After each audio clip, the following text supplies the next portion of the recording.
The story starts, and it was nighttime. Darkness had completely taken over.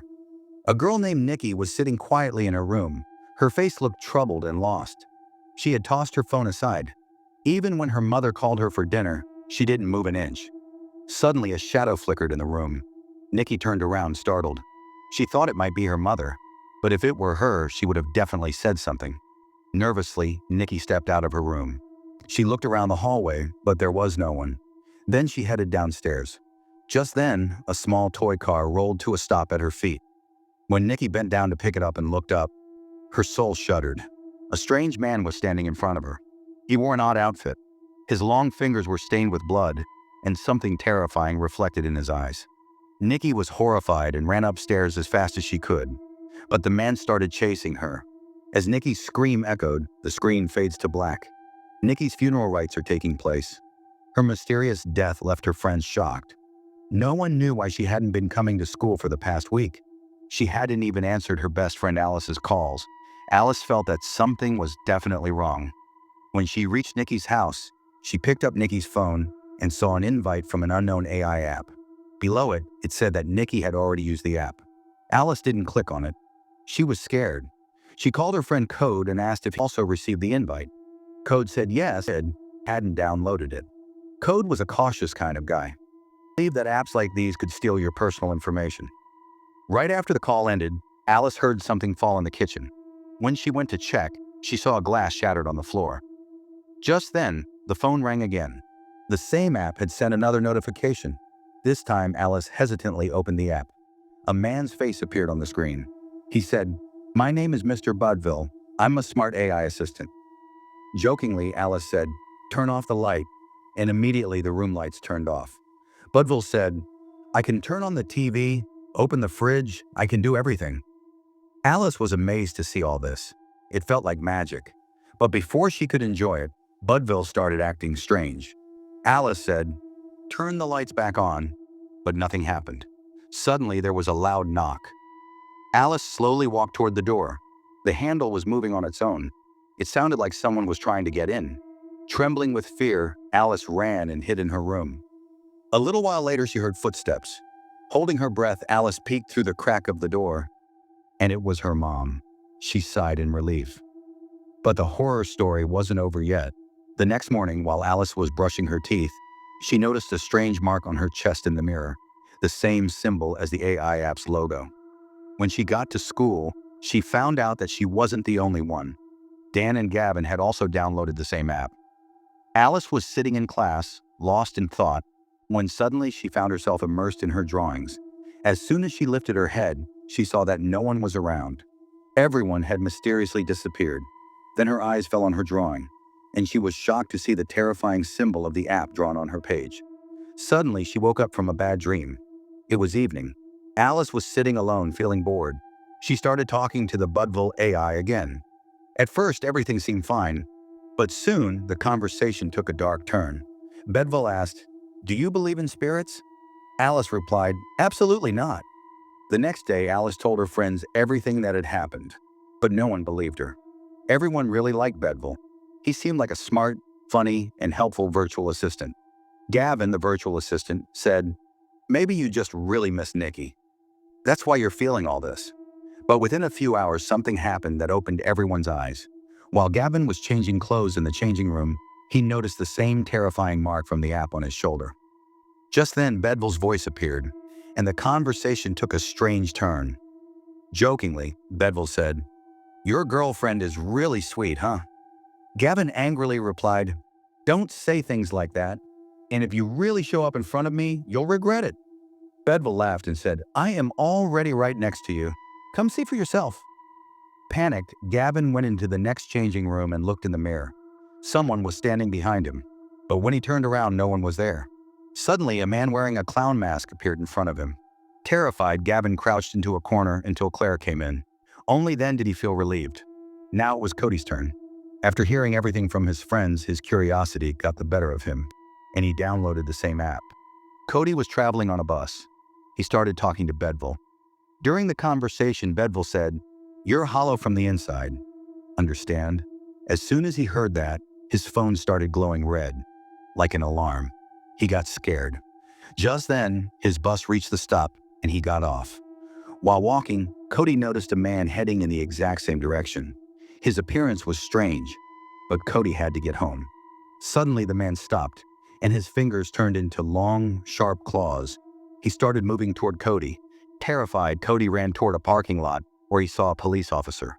He ran up to him and asked for help. But when the police officer turned around, his face was horrifying. Cody runs out of the parking lot screaming. Now the scene shifts to Alice. She is doing yoga when suddenly a strange laugh echoes around.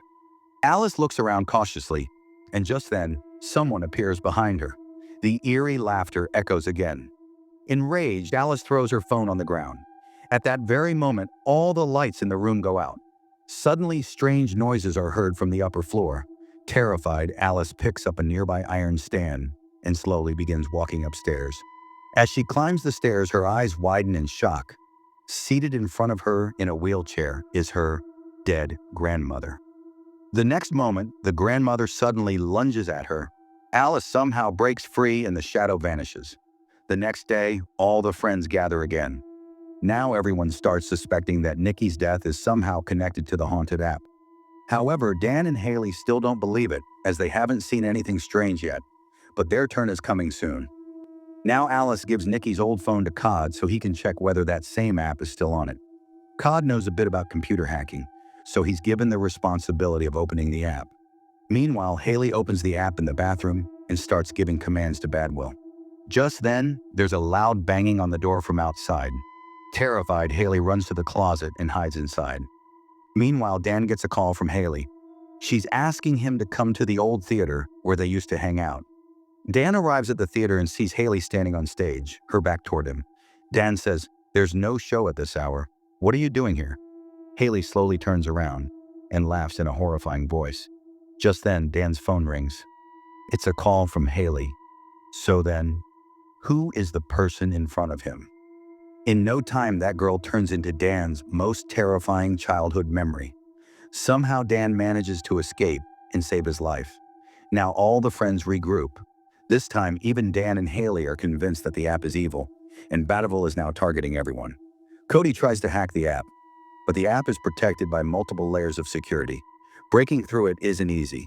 Meanwhile, Gavin tries to destroy his phone with all his strength, but the phone, which was completely shattered a second ago, suddenly appears brand new again. No one could understand what was going on, so everyone returned to their homes. It was already night. Alice called Gavin. "I'm feeling scared. Can you come over?" Gavin immediately agreed and went to Alice's house. But no matter how much he called out, Alice didn't respond. He called her phone.